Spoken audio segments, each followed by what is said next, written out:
Hola, os doy de nuevo la bienvenida a este podcast resumen del conflicto de los siglos. Hoy, dos héroes de la Edad Media.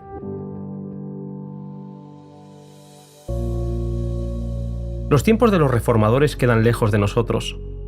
Las dificultades que tuvieron que afrontar poco se parecen a las comodidades con las que nosotros podemos vivir hoy nuestra fe. Johann Hus fue llamado a levantar las verdades bíblicas en una sociedad donde reinaban los peores vicios, precisamente porque la Biblia había sido prohibida. El Papa había declarado que el Omnipotente se complacía en que se le rindiese culto en una lengua desconocida, y que el haber desatendido esa disposición había sido causa de muchos males y herejías. A pesar de ser sacerdote, Hus pudo leer las obras de Wycliffe y sintió una convicción que lo alejaría de Roma. En aquel tiempo, llegaron a Praga dos artistas ingleses que pintaron dos cuadros en la plaza principal de la ciudad.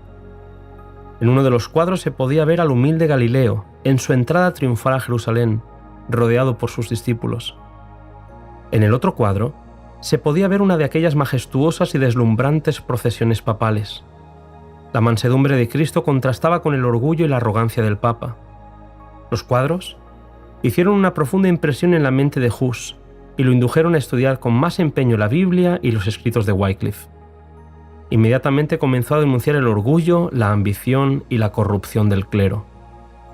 La persecución contra él no tardó en desatarse y el Papa procedió a juzgar y condenar al reformador que luchaba en su propia conciencia al considerar todavía a la Iglesia como la novia de Cristo y al Papa como el vicario o el representante de Dios en la tierra.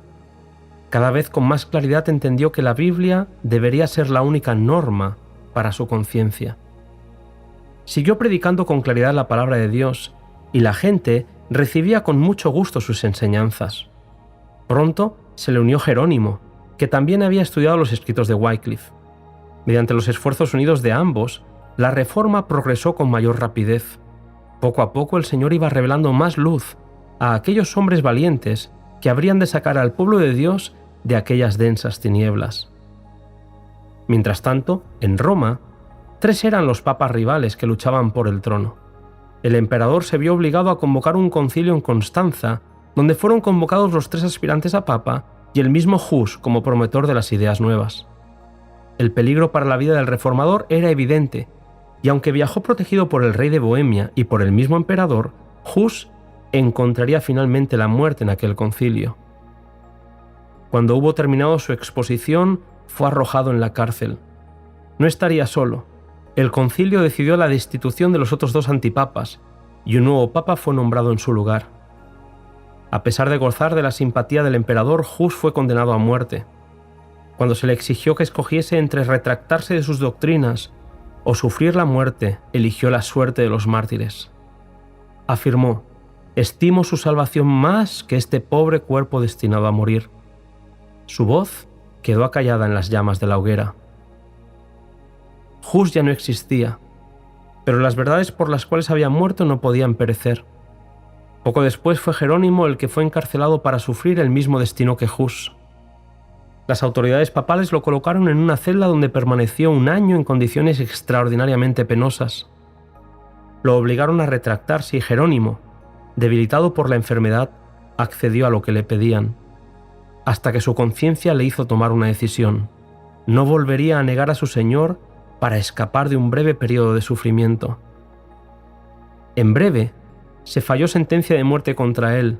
Lo condujeron enseguida al mismo lugar donde Hus había dado su vida.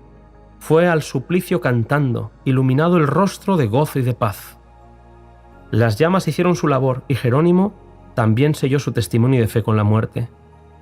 2 campeones habían sido silenciados, pero sus obras permanecerían con ellos para dolor de sus enemigos. Efectivamente, la obra papal no había terminado. No contentos con acabar con los reformadores, también declararon la guerra a aquellos que los habían apoyado. Los príncipes de Bohemia habían declarado ilegal los juicios que habían sentenciado a muerte a Hus y a Jerónimo, por lo que el Papa organizó una cruzada contra Bohemia. Varias veces intentó conquistar la ciudad con grandes ejércitos, a los que les prometió la absolución y el cielo, pero una vez y otra fracasaron en su intento.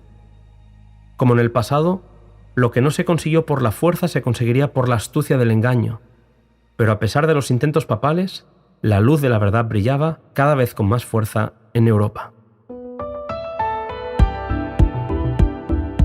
Hasta aquí, querido amigo, este capítulo. Nos encontramos en el siguiente podcast, en la encrucijada de los caminos.